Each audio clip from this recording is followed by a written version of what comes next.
नमस्कार दोस्तों, स्वागत है आप सभी का आपके अपनी YouTube channel Shyam classes study में। साथियों, आज के इस वीडियो में यूपी पुलिस परीक्षा 2023 में पूछे जाने वाले हिंदी के 37 अति महत्वपूर्ण प्रश्नों का प्रैक्टिस सेट लेकर के आए हूँ, जो आने वाली यूपी पुलिस परीक्षा 2023 के लिए संपूर्ण प्रैक्टिस सेट वरदान साबित होने वाले हैं। तो साथियों, आज के प्रैक्टिस सेट में आपको 37 प्रश्न देखने को मिलेंगे। 37 प्रश्न को करने के बाद आपको अपना स्कोर ईमानदारी के साथ कमेंट बॉक्स में शेयर करना, बताना है कि आपने हमारे इस प्रैक्टिस सेट में कितने प्रश्न सही किए। मैं आप सभी अभ्यर्थियों को एक बात बता दूं कि प्रैक्टिस सेट एक ऐसा माध्यम है जिससे अभ्यर्थियों को पता चल पाता है कि उसकी तैयारी कितनी हुई है। तो लगातार प्रैक्टिस सेट करते रहिएगा और अपनी तैयारी को चेक करते रहिएगा।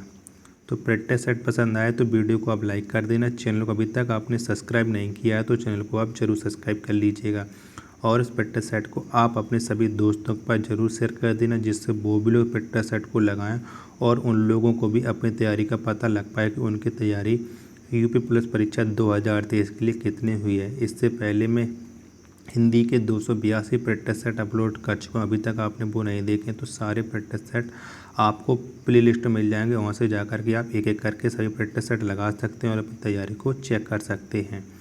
तो चलिए शुरू करते हैं आज का अपना हिंदी के 37 अति महत्वपूर्ण प्रश्नों का प्रैक्टिस सेट नंबर 283। तो प्रश्न है आपके सामने कि ब्रजबुली नाम से जानी जाती है, तो कौन सी भाषा को जाना जाता है ब्रजबुली के नाम से, ये आपको बताना है। तो ये जाना जाता है पुरानी बांग्ला को ब्रजबुली के नाम से। तो इसका राइट आंसर हो जाएगा ऑप्शन नंबर डी।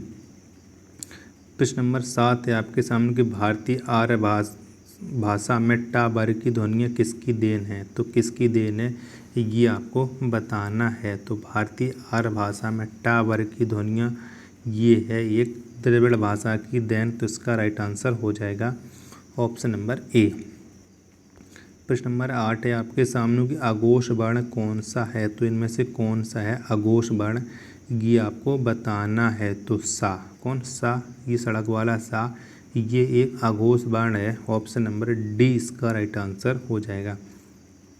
संस्कृति का विशेषण है तो कौन सा हो जाएगा संस्कृति का विशेषण, ये आपको बताना है। तो संस्कृति का विशेषण होता है सांस्कृतिक। कौन सा, सांस्कृतिक। ऑप्शन नंबर डी इसका राइट आंसर हो जाएगा। अगला प्रश्न है आपके सामने कि किस वाक्य में क्रिया सामान्य भूतकाल में है। तो इनमें से कौन से वाक्य में है क्रिया सामान्य भूतकाल में, ये आपको बताना है। तो उसने पुस्तक पढ़ी, क्या उसने पुस्तक पढ़ी, ये एक सामान्य भूतकाल में क्रिया है। ऑप्शन नंबर ए इसका राइट आंसर हो जाएगा। अगला प्रश्न है आपके सामने कि निम्नलिखित पद इक प्रत्यय लगने से बने हैं, इनमें से कौन सा पद गलत है। तो आपको बताना है कौन से पद में एक प्रत्यय नहीं लगा है। तो एक प्रत्यय पाक्षिक, इसमें एक प्रत्यय नहीं लगा है। तो ऑप्शन नंबर डी इसका राइट आंसर हो जाएगा। बाकी के तीनों शब्दों में एक प्रत्यय लगा है। गृह विहीन बेघर किस शब्द के अनेकार्थी हैं। तो ये किस शब्द के अनेकार्थी हैं ये आपको बताना है। तो गृह विहीन बेघर ये हैं अघे के अनेकार्थी। ऑप्शन नंबर सी इसका राइट आंसर हो जाएगा। पाप पातक किस शब्द के अनेकार्थी हैं। तो ये किस शब्द के अनेकार्थी हैं पाप पातक, तो ये हैं अघ के अनेकार्थी। तो इसका राइट आंसर हो जाएगा ऑप्शन नंबर के सी।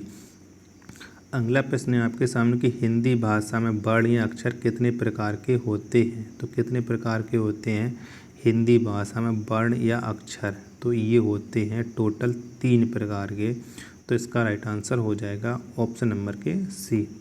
इस सिप्त शब्द का विलोम है तो कौन सा हो जाएगा इस सिप्त का विलोम शब्द, ये आपको बताना है। तो इसका विलोम शब्द हो जाएगा अनिसिप्त, क्या अनिसिप्त हो जाएगा। तो ऑप्शन नंबर ए इसका राइट आंसर हो जाएगा।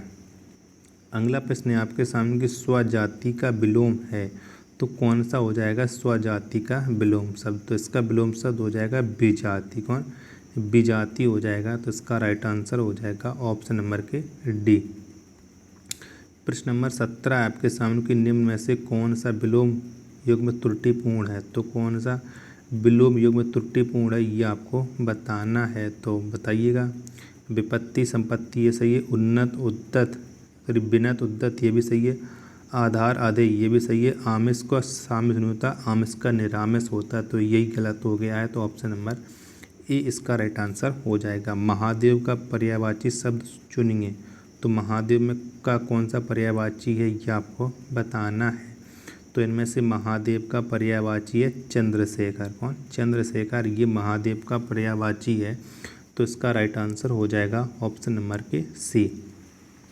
अगला प्रश्न है आपके सामने कि जो शब्द धन का पर्यायवाची नहीं है उसे चुनिए। तो इनमें से कौन सा पर्यायवाची है जो धन का नहीं है? तो आजा। कौन? आजा, ये धन का पर्यायवाची नहीं है। ऑप्शन नंबर बी इसका राइट आंसर हो जाएगा।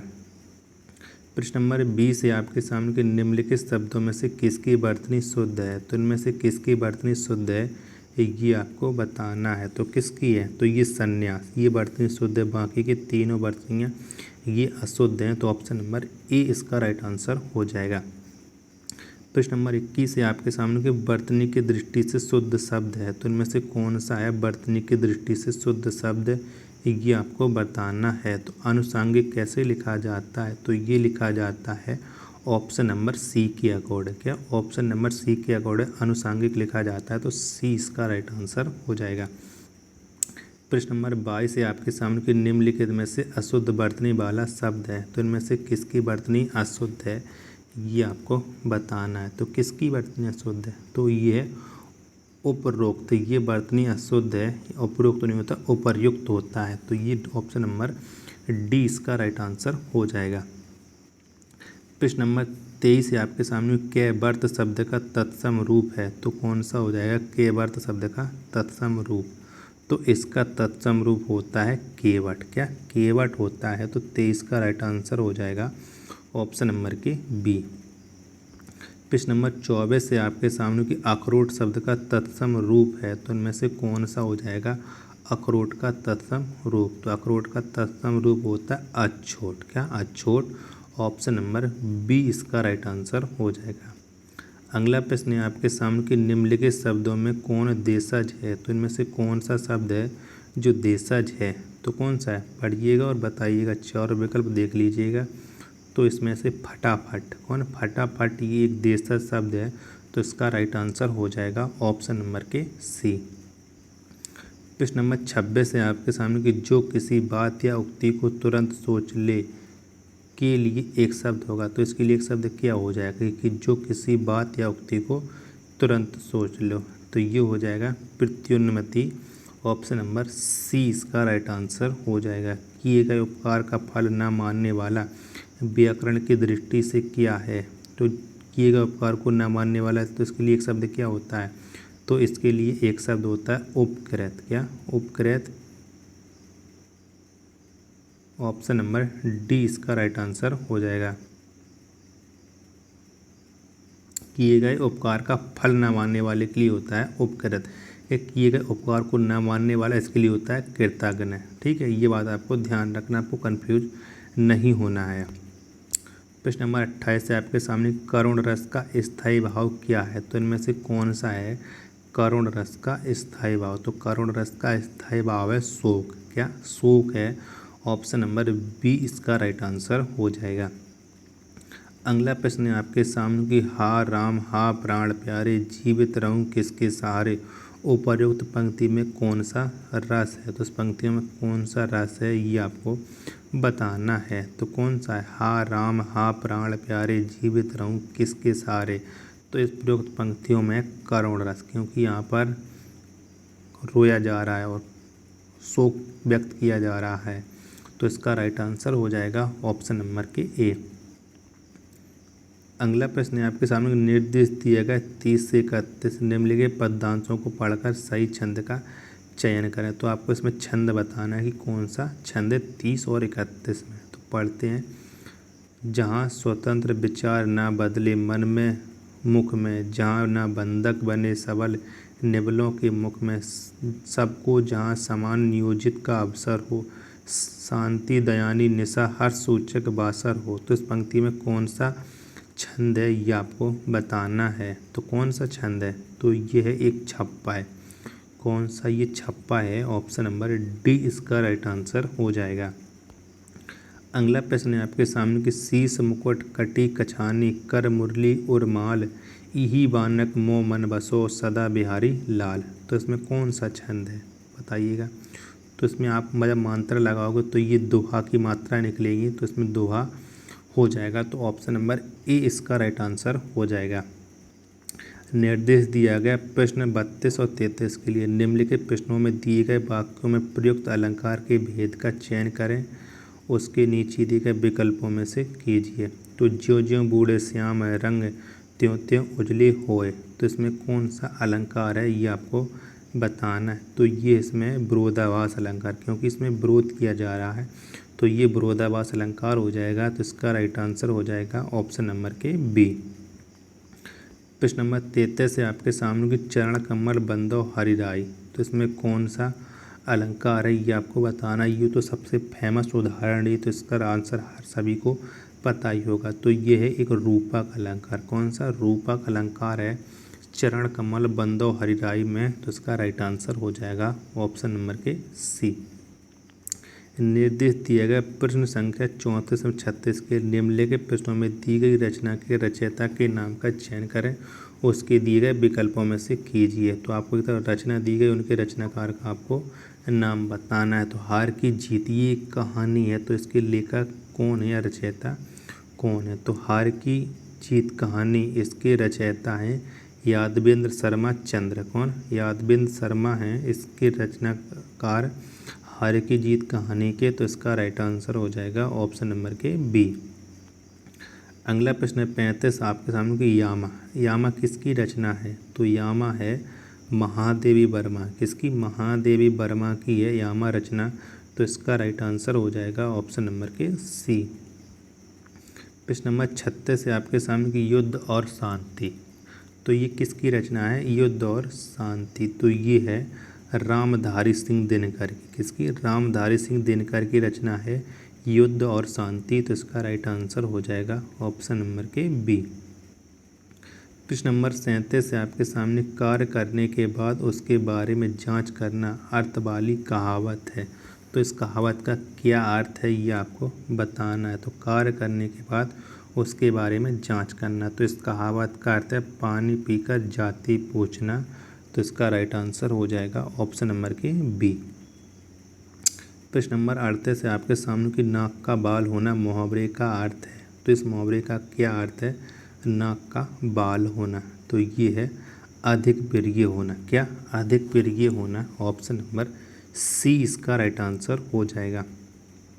अगला प्रश्न है आपके सामने कि निम्नलिखित वाक्यों में से शुद्ध चुनिए। तो इनमें से कौन सा वाक्य है जो शुद्ध है ये आपको बताना है।